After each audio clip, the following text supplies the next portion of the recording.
नमस्कार, आप देख रहे हैं अपनी उत्तराखंड और मैं हूं नेहा आपके साथ। बुलेटिन की शुरुआत करेंगे।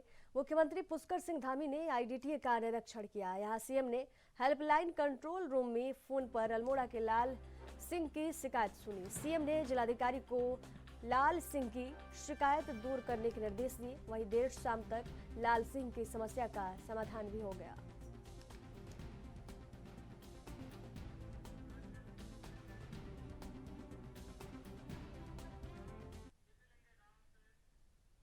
गढ़वाल लोकसभा सीट से कांग्रेस पार्टी की ओर से पूर्व मंत्री धीरेन्द्र प्रताप ने अपनी दावेदारी प्रस्तुत की है। गुरुवार को कांग्रेस के एक कार्यक्रम में शिरकत करने पहुंचे कांग्रेस नेता धीरेन्द्र प्रताप ने कहा कि उनके परिवार का उत्तराखंड के निर्माण में अहम योगदान है और इस राज्य निर्माण की लड़ाई में उनके पूरे परिवार के कई लोग जेल गए।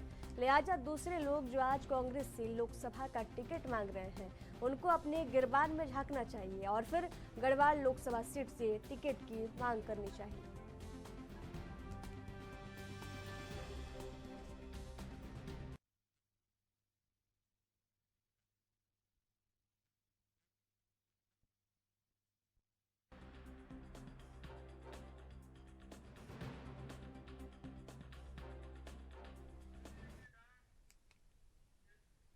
विकासखंड द्वारहाट में आयोजित 2 दिवसीय जलवायु परिवर्तन स्मार्ट एग्रीकल्चर प्रशिक्षण का समापन हो गया है।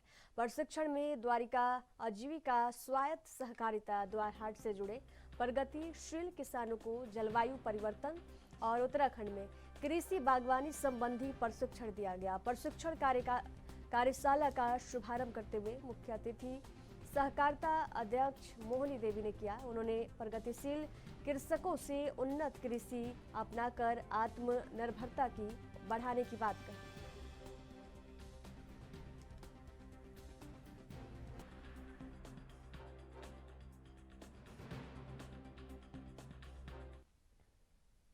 जनपद पौड़ी जिले में लोकसभा प्रभारी और प्रतापनगर विधायक विक्रम सिंह नेगी के साथ महिला प्रदेश अध्यक्ष ज्योति रौतेला ने शहर के जिला पंचायत सभागार में कार्यकर्ताओं, पदाधिकारी और पूर्व लोकसभा प्रत्याशियों के साथ चर्चा की तथा आगामी लोकसभा चुनाव को लेकर मौजूद कार्यकर्ताओं में जोश भरा।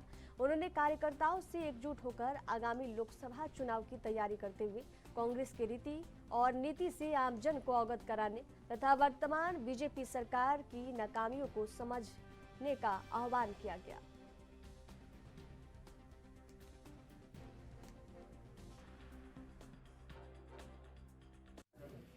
देखिए, पौड़ी लोकसभा में प्रत्येक जो हमारे संगठन के जनपद हैं उनमें बैठक की जा रही है और कल हमने देवप्रयाग जनपद में बैठक की, आज पौड़ी जनपद में की, कल हम कोटद्वार में करेंगे।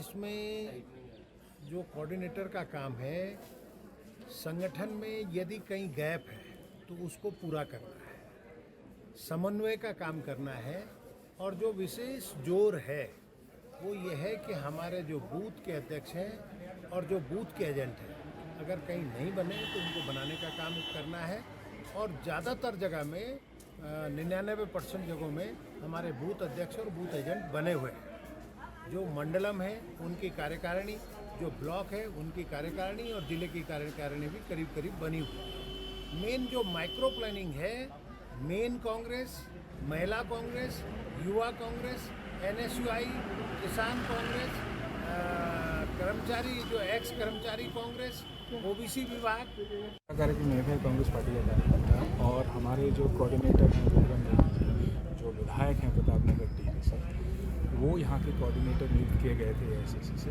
तो उनका जो कार्यक्रम था ये कांग्रेस पार्टी के तहत यहाँ पे आए थे। ये पूरे पौड़ी गढ़वाल लोकसभा का दौरा कर रहे हैं और उसमें क्या तैयारियां करनी चाहिए, संगठन को कैसे सशक्त किया जाए, संगठन से क्या बोला जाए, ये पूरा जरा विचार विमर्श यहाँ पे है। तो ये इनका दौरा चल रहा है, कल टूर चल रहा है और कल देवप्रयाग में थे, आज पौड़ी में है, कल कोटद्वार जाएंगे। आज लोकसभा की तैयारी को लेकर जो प्रतापनगर से विधायक हैं विक्रम सिंह नेगी जी को, उनको पौड़ी लोकसभा का प्रभारी बनाया गया है और वो आज मीटिंग दे रही कार्यकर्ताओं को। आगामी जो लोकसभा चुनाव है उसके लिए हम लोगों को किस तरीके से तैयारी करनी है, क्या क्या हमारे आगे के कार्यक्रम होंगे और जो हमारे बूथ लेवल की तैयारी है उनका। पुलिस की चेतावनी के बावजूद ऋषिकेश के टेम्पो ऑटो चालक वाहन के अंदर किराया सूची लगाने के लिए तैयार नहीं है। लगातार बढ़ रही शिकायतों का संज्ञान लेकर कोतवाल शंकर सिंह बिष्ट के निर्देश पर ट्रैफिक पुलिस ने चंद्रभागा पुल पर चेकिंग अभियान चलाया। अभियान के दौरान टेम्पो ऑटो के अंदर किराया सूची नहीं लगे होने का पूरे तरीके से खुलासा हुआ।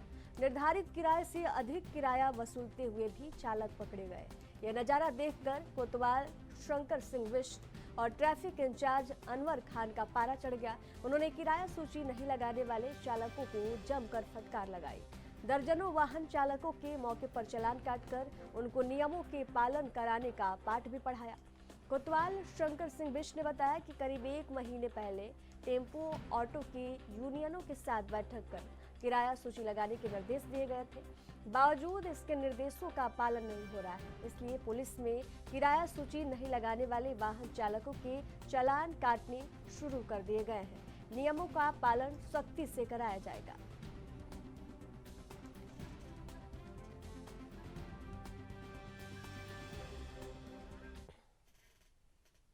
मंडल मुख्यालय पौड़ी में आगामी 3 फरवरी को मुख्यमंत्री पुष्कर सिंह धामी के प्रस्तावित दौरे को देखते हुए विधायक राजकुमार पोरी तथा जिलाधिकारी डॉक्टर आशीष चौहान समेत विभिन्न विभागीय अधिकारियों द्वारा तैयारियों का जायजा लिया गया। इस मौके पर कंडोलिया मैदान में कार्यक्रम आयोजन स्थल पर टेंट तथा मंच व्यवस्था का जहां जिलाधिकारी तथा विधायक द्वारा निरीक्षण किया गया, तो वहीं कंडोलिया थीम पार्क और विभिन्न जगहों पर की जा रही व्यवस्थाओं का स्थलीय निरीक्षण करते हुए तैयारियों का जायजा लिया गया। वहीं निरीक्षण के दौरान व्यवस्थाओं में पाई गई कमियों को भी जल्द दूर करने के निर्देश दिए गए। जिलाधिकारी ने संबंधित अधिकारियों को गंभीरता से कार्य करते हुए सभी व्यवस्थाओं को चाक चौबंद करने के निर्देश दिए।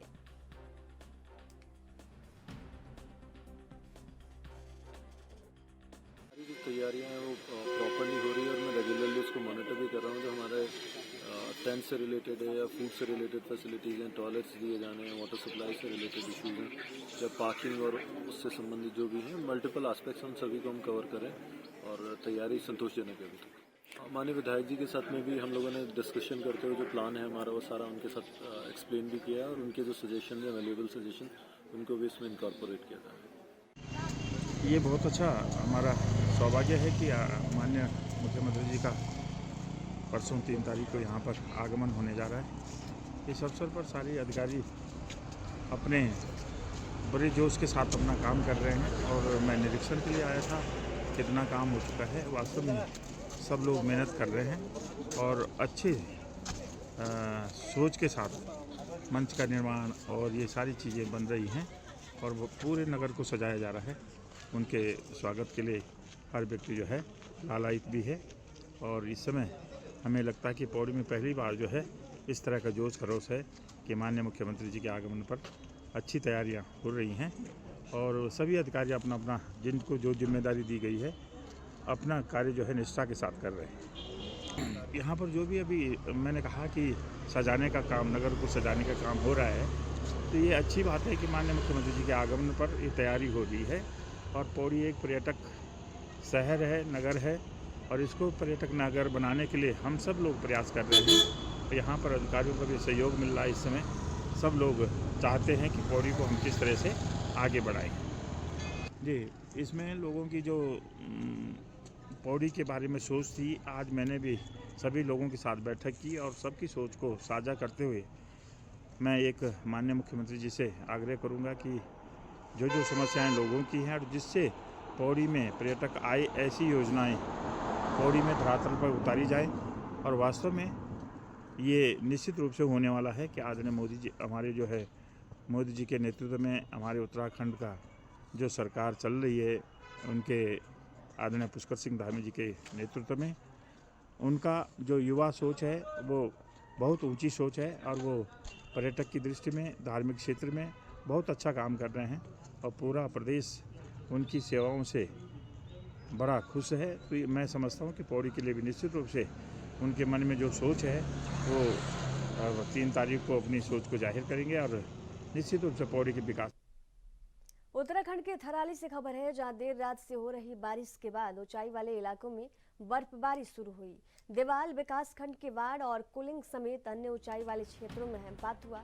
लंबे समय बाद हुई बारिश से काश्तकारों के भी चेहरे खिल उठे।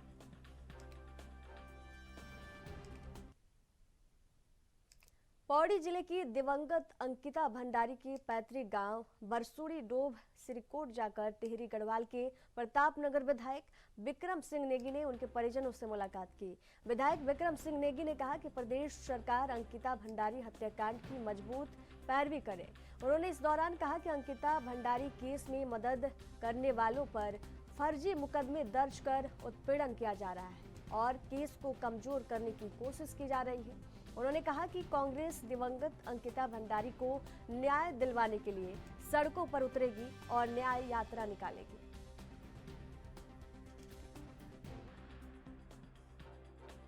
देखिए, उत्तराखंड में पहाड़ की बेटी के साथ और इस देवभूमि में जो अत्याचार और अन्याय हुआ है, ये पूरे उत्तराखंड को शर्मसार करने वाली घटना है। सीधे तौर पर बीजेपी के नेता का बेटा इसमें सम्मिलित है और अंकिता की मां ने वीआईपी का नाम भी उजागर किया है। तो ऐसे में सरकार भारतीय जनता पार्टी की है और न्याय को प्रभावित करने का लगातार प्रयास किया जा रहा है। अगर प्रदेश की सरकार ईमानदार है तो जो भी लोग इस केस की पैरवी कर रहे हैं, जो मदद कर रहे हैं, परिवार जो लोग कर रहे हैं, उनके साथ लगातार कुछ ना कुछ ऐसी, जैसे हमें पता चला कि अंकिता की माता जी का स्वास्थ्य खराब है, तो हम लोग आज एक साधारण रूप में हम लोग ये पता लगाने आए थे कि उनका स्वास्थ्य का, उनका हालचाल पूछने के लिए। जहाँ तक सवाल है पहाड़ में जघन्य अपराध का, अंकिता बहन के साथ जो हुआ है, मैं ये चाहता हूँ कि भगवान किसी के साथ ऐसा न करे जैसा उनके साथ हुआ। और निश्चित रूप से आपने देखा होगा कि हालिया रिपोर्ट जो एनसीबी नेशनल क्राइम ब्रांच की जो रिपोर्ट थी, उसमें जो है आपने देखा होगा कि 907 मामले इस देवभूमि में बलात्कार के हो चुके हैं और 778 मामले आपने देखे हैं अपहरण के हुए हैं। तो आप ये बताइए, देवभूमि हम किस तरह से अपने आप को सुरक्षित महसूस कर सकते हैं जहाँ की बेटियाँ सुरक्षित नहीं हैं। उनके परिवार का आलम देखिए आप, किस तरह से अपना जीवन निर्वाह कर रहे हैं। हमने यहाँ पर देखा कि दोनों माता पिता किस तरह से लगातार, उनकी तबीयत मतलब अच्छी तरह से भी ठीक नहीं है और कहीं ना कहीं जो है आज इनका इस दुखड़ा जानने के लिए भी कोई लोग यहाँ पर नहीं है। आज कांग्रेस पार्टी से हमारे आदरणीय विधायक जी विक्रम सिंह जी यहाँ पर आए हैं, मैं धन्यवाद भी करना चाहूँगा। और उनका विधायक जी हैं विक्रम सिंह नेगी जी, उनका सेंसिटिविटी है कि वो बार बार यहाँ आ रहे हैं और वो सिर्फ यहाँ आ ही नहीं रहे हैं बल्कि लगातार इस केस के बारे में जानकारी ले रहे हैं, जो भी उनकी तरफ से हो पा रहा है उसको सहायता कर रहे हैं। ये कांग्रेस पार्टी का अपना स्टैंड है कि हम हर बच्ची को न्याय दिलाएंगे। हम अंकिता भंडारी को न्याय दिलाने के लिए हम पूरी कोशिश करेंगे, उस पर हम लगातार लगे। जहां तक सरकार का सवाल है, भाई साहब ने बिल्कुल ठीक बोला है कि जब पंदेरे में ही आग लग गई है, जब सरकार ही नहीं चाह रही उसका वो करना, जब एसआईटी ही कह रही है कि सबूत जनता दे उतार के, उनके पिताजी हमारे साथ खड़े हैं, अब वो कहाँ से हम सबूत इकट्ठे करेंगे। हमारे जो साथी हैं, जो वकील हैं, उनकी बहन का ट्रांसफर कर दिया जाता है, जो इस केस को परस्यू कर रहे हैं आशुतोष ने कि उनकी पत्नी का ट्रांसफर कर दिया जाता है। ये बड़ी खतरनाक स्थिति है।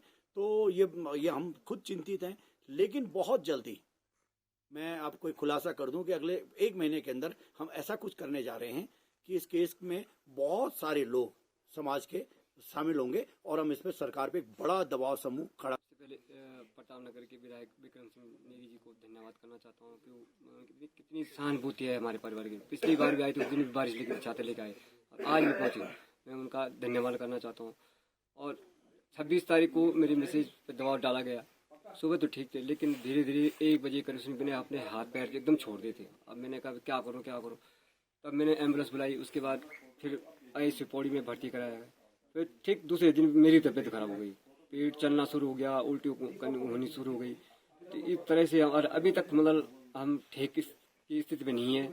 और दूसरी बात कि मैंने एक पाइट में सुना था, डॉक्टर साहब एस जो हैं वो कह रहे थे कि बिल्कुल नॉर्मल है। भाई जब आपने BP नापी तो कितनी निकली 159 निकली। VIP के बारे में BP के बारे में उनको एक जगह निकली, जबकि उसको अमूमन वही होता है क्योंकि उसको टेंशन हो जाती है, दबाव में आ जाती है, टेंशन होती है तो उसकी BP बढ़ जाती है, उसके हाथ। चंद्रभागा पुल से रोडवेज बस अड्डे वाली रूट पर 3 शौचालयों की हालत खराब है, जिन्हें ठीक करने की मांग सामाजिक कार्यकर्ता डीपी भारद्वाज और मंतोष पासवान ने नगर आयुक्त से की है। बुधवार को नगर निगम के सभागार में आयोजित जनसुनवाई शिविर कार्यक्रम के दौरान स्थानीय निवासी और सामाजिक कार्यकर्ता बीपी भारद्वाज और मंतोष पासवान पहुंचे। उन्होंने नगर आयुक्त को एक शिकायती पत्र दिया, जिसमें बीपी भारद्वाज ने बताया कि ऋषिकेश में चंद्रभागा पुल से रोडवेज बस अड्डे वाली रोड पर 3 शौचालय लोगों की सुविधाओं के लिए बनाए गए हैं, जिसमें से 2 शौचालयों की स्थिति बेहद खराब है। प्रतिदिन इस सड़क से करीब 4000 से ज्यादा लोग गुजरते हैं। आकस्मिक स्थिति में लोगों को शौचालय के लिए इधर उधर भटकते हुए देखा जाता है। पहले भी इस संबंध में कई बार शिकायत की गई है, लेकिन समस्या का समाधान नहीं हो पाया है। बीपी भारद्वाज और मंतोष पासवान ने सभी शौचालयों को बेहतर करने की मांग आयुक्त से की है।